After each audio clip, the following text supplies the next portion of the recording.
Très chers téléspectateurs, bienvenue à l'édito de ce jour. En Guinée-Bissau, les résultats du premier tour de l'élection présidentielle sont tombés. Domingos Pereira est arrivé en tête du premier tour, dévançant largement son rival Umaro Sissoko Embalo ainsi que le président sortant José Mario Vaz. Le président sortant qui a fait savoir qu'il acceptait les résultats de la présidentielle malgré certaines irrégularités. Une décision qui vient sans doute soulager la CEDEAO qui craignait que ces échéances débouchent sur des violences post-électorales. Pour donc analyser cela, nous recevons notre éditorialiste Serge Mathias Tomodji. Bonjour. Bonjour Vanessa Diasso, bonjour à Bissau, bonjour à toutes et bonjour à tous. Je le disais à l'entame de l'édito, le vote du premier tour des élections s'est déroulé sans incident majeur. Les résultats du premier tour ont été acceptés par les candidats. Est-il déjà trop tôt pour dire le ouf de soulagement? Oui, je peux dire qu'il est trop tôt pour dire ouf de soulagement parce qu'on parle bien de la Guinée-Bissau. C'est un pays de l'Afrique de l'Ouest, indépendant depuis 1973.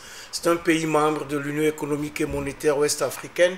Donc c'est un pays qui nous est cher, mais c'est un pays qui a connu une instabilité criarde depuis son indépendance, avec des coups d'État à n'en pas finir, des tentatives de coups d'État aussi, avec des violences, des guerres et tout ce qui s'ensuit.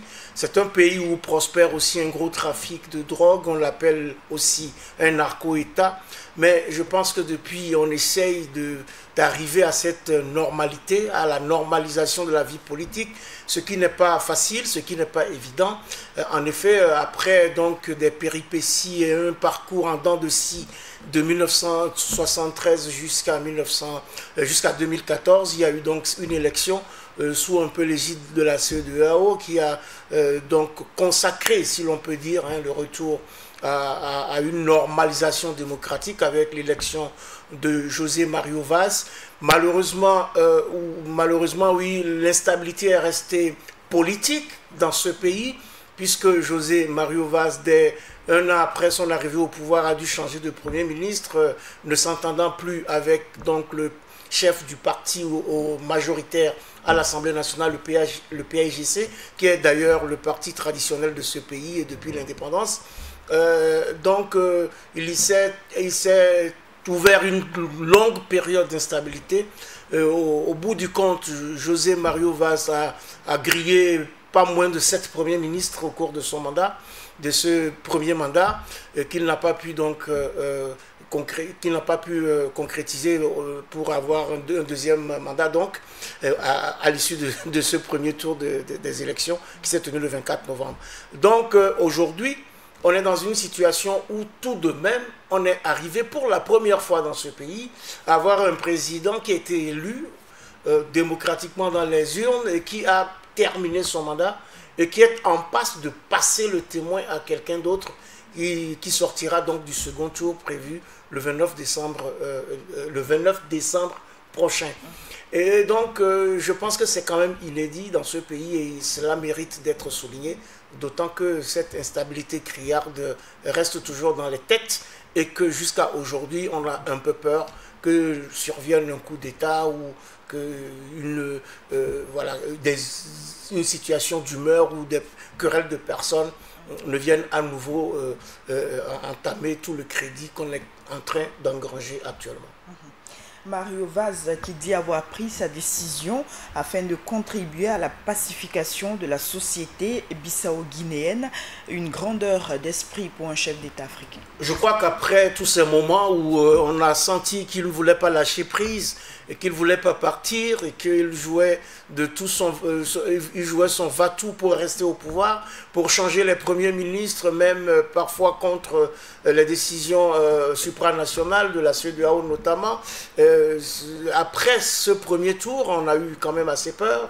Il s'est emmuré dans le silence pendant pratiquement une semaine.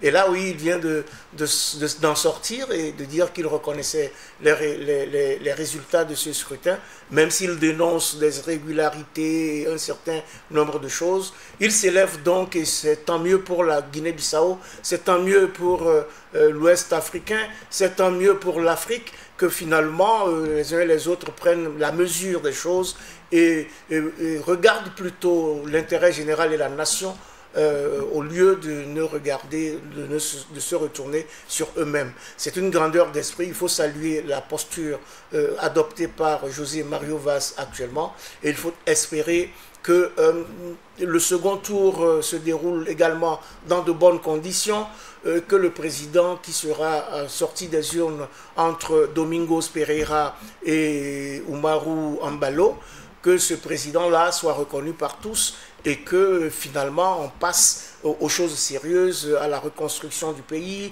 à la réconciliation nationale, à la paix, à la quiétude et au développement, afin que la Guinée-Bissau joue son rôle, joue sa partition dans le concert de l'Union économique monétaire ouest-africaine, mais également du continent tout entier. Et l'appui et l'accompagnement de la CEDEAO est toujours sollicité pour accompagner ce deuxième tour. Évidemment que la CEDEAO a un œil sur cette situation sociopolitique assez explosive parfois en Guinée-Bissau, et donc on doit surveiller le processus comme du lait sur le feu, parce que justement sans la CEDEAO on n'en serait pas là. Il a fallu émettre médiation. Rappelez-vous, quelque temps même avant le premier tour de l'élection, il a fallu recourir à la CEDEAO, qui a même menacé de renforcer sa présence dans le pays.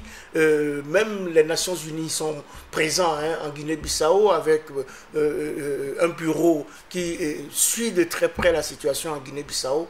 Et c'est normal aussi parce que ça fait quand même longtemps que ce pays n'arrive pas à trouver les rails de la normalité institutionnelle tout simplement, et qu'il y a eu, comme je l'ai dit tout à l'heure, beaucoup de violence, des coups d'État, des déstabilisations de régime.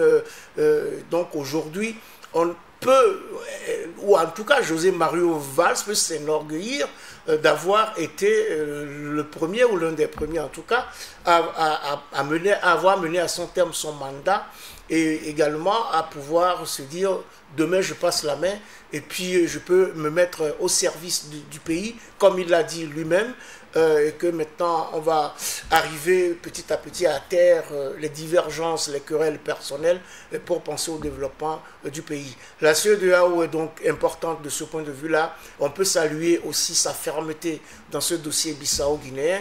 Maintenant, il faut encore faire attention, rester prudent, parce qu'un rien peut encore embraser la situation. On espère qu'on n'aura pas un tel schéma, un tel scénario, et que la voie est désormais tracée pour arriver petit à petit à cette normalisation de la vie sociopolitique et donc de la vie institutionnelle de la Guinée-Bissau, un pays comme tous les autres qui nous sont chers.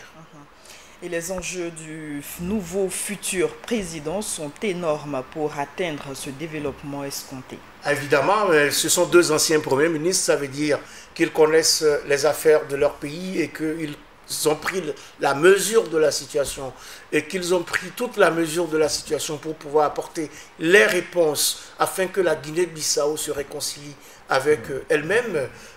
Notamment Domingos Pereira, qui est donc le président du parti majoritaire, un parti qui domine des pieds de la tête la vie politique de la Guinée-Bissau depuis même avant l'indépendance, qui était d'ailleurs un parti qui est intervenu dans la lutte pour l'indépendance, justement, et donc avec l'avance confortable qu'il a, on peut supputer qu'il a toutes les chances de l'emporter au second tour.